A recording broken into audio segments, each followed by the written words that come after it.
So let's review how we find the derivative of an inverse trig function. So we're going to start with an inverse sine, and we're going to try to differentiate with respect to x. So whenever we're doing this, it's helpful to have a triangle to put all of our pieces on. So here's what we need to remember.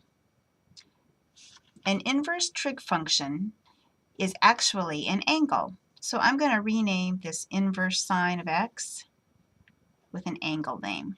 And theta is a great angle name. So I'm going to call that theta. And then I'm going to go over to my right triangle and pick one of my acute angles to be theta. So here's what I'm going to do. If the inverse sine of x is theta,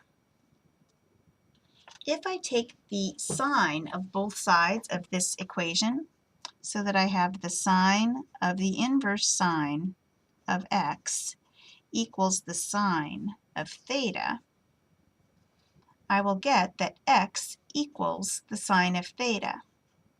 Now this is only true for a set number of angles, for a given interval of theta, but we'll just assume that we're on that interval. And the interval is right so that we have a one-to-one function for our inverse, so you could draw a sine graph and just take a chunk that's one-to-one, passes the horizontal line test. So now I'm going to come up here on my triangle, and I'm going to label the sides so that the sine of theta is the same thing as x, and if you're prone to fractions, you can do that.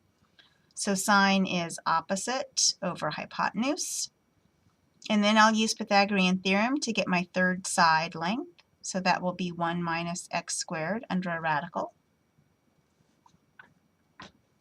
And now we're going to go ahead and I'm going to try to focus that just a little bit better. Oh, better. Almost there. How about that? There we go. Okay, so I have my three sides labeled. So now I'm going to go ahead and I'm going to write this sine of theta equals x. And this is what I'm going to come in and differentiate. So, right, theta depends on x, and I have the sine of theta equals x. So I'm going to differentiate each side with respect to x. So what happens here on the left side? I have the derivative of the sine of theta, which depends on x. So that means I need to use some chain rule. So first I do the derivative of the outside function. It'll give me the cosine of theta times, then I have the derivative of theta, or I'm sorry, the derivative of, theta with respect to x.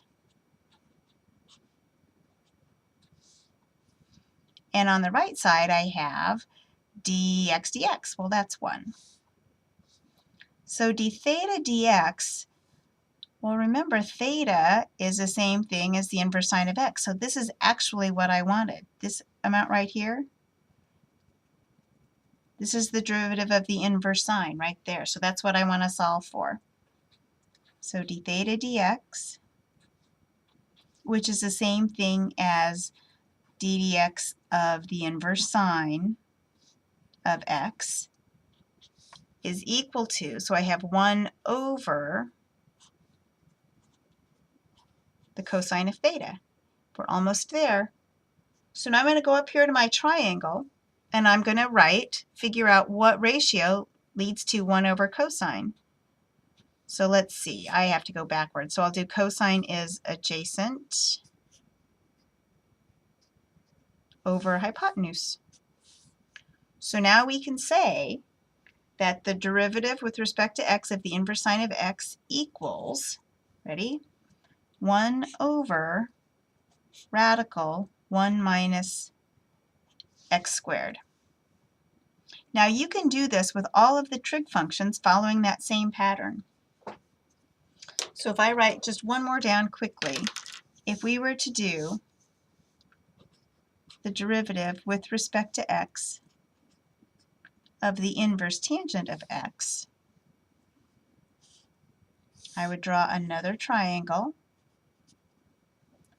I would say, okay, so the inverse tangent, that's just another name for an angle, so I'll give it an angle name. I'll take the tangent of both sides so that I can get my x out from that inverse tangent function. Only true for a given interval, but we could work on that later. So here's my theta. So now I need to label my sides so that the tangent of the angle I've drawn is x over 1. Tangent is opposite over adjacent. Pythagorean theorem gets me the missing side. Take the derivative here.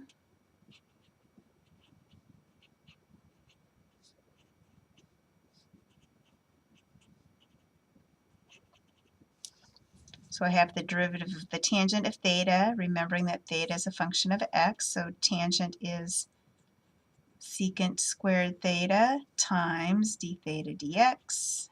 There's the part I need. Dx is 1. Solve for d theta dx, because that's the derivative of my inverse tangent. So 1 over secant squared theta, also known as cosine squared theta. And cosine squared of theta, if I come back up here to my triangle, cosine is adjacent over hypotenuse, and I'm squaring them, so 1 squared over the radical squared. And that is the derivative of theta, which is the inverse tangent. So the derivative of inverse tangent is 1 over x squared plus 1.